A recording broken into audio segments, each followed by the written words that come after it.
इन 1824 सादी कार्नोट ने एक ऐसे थ्योरेटिकल हीट इंजन को डिज़ाइन किया जिसकी वर्किंग एफिशिएंसी 100% थी।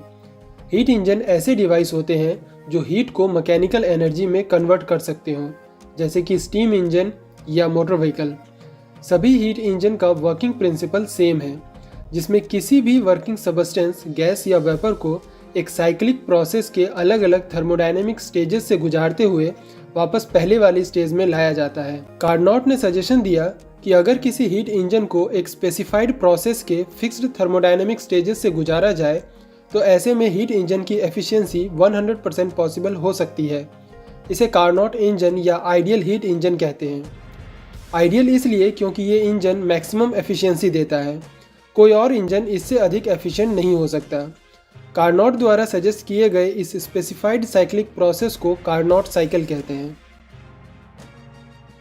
कार्नोट इंजन के 3 मेन पार्ट्स हैं। फर्स्ट, एक इंसुलेटेड नॉन कंडक्टिंग स्टैंड जिससे एनर्जी का ट्रांसफ़र पॉसिबल ना हो। सेकेंड, एक हॉट रिजर्वायर जिसकी हीट कैपेसिटी इन्फिनिट हो। इन्फिनिट इसलिए ताकि इससे कितनी भी एनर्जी लेने पर रिजर्वायर का टेम्परेचर कांस्टेंट बना रहे। इसे हीट सोर्स भी कहते हैं। थर्ड, एक कोल्ड रिजर्वायर, इसकी हीट कैपेसिटी भी इन्फिनिट होती है ताकि इसे कितनी भी हीट देने पर इसका टेम्परेचर चेंज ना हो। इसे हीट सिंक भी कहते हैं।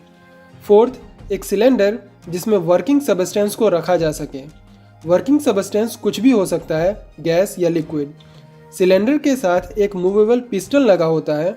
पिस्टन और सिलेंडर के वॉल नॉन कंडक्टिंग मटेरियल के बने होते हैं, जिससे हीट का ट्रांसफ़र पॉसिबल नहीं होता है, जबकि सिलेंडर का बेस कंडक्टिंग होता है। एक कार्नोट इंजन कार्नोट साइकिल के 4 अलग अलग स्टेजेस से गुजरता है, जिसे ग्राफिकली एक पीवी ग्राफ पर डिस्प्ले करते हैं। इसके लिए सबसे पहले सिलेंडर को हॉट रिजर्वायर पर रखते हैं। चूँकि रिजर्वायर का टेम्परेचर गैस के टेम्परेचर से अधिक है, इसलिए हीट रिजर्वायर से गैस की ओर फ्लो होती है, जिससे गैस का एक्सपांशन होने लगता है। चूँकि हीट ट्रांसफ़र होने की वजह से गैस एक्सपेंड हो रही है, इसलिए गैस का टेम्परेचर बढ़ नहीं पाता। इस प्रोसेस को आइसोथर्मल एक्सपांशन कहते हैं। गैस के एक्सपेंड होने की वजह से गैस का वॉल्यूम बढ़ता है और प्रेशर घट जाता है। नेक्स्ट स्टेप में सिलेंडर को हॉट रिजर्वायर से हटाकर इंसुलेटिंग स्टैंड पर रख देते हैं।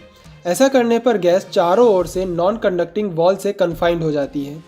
पिस्टन को धीरे धीरे ऊपर उठने देते हैं, जिससे गैस और एक्सपेंड होती है, लेकिन इस बार गैस को एक्सपेंड होने के लिए कहीं और से हीट नहीं मिल रही।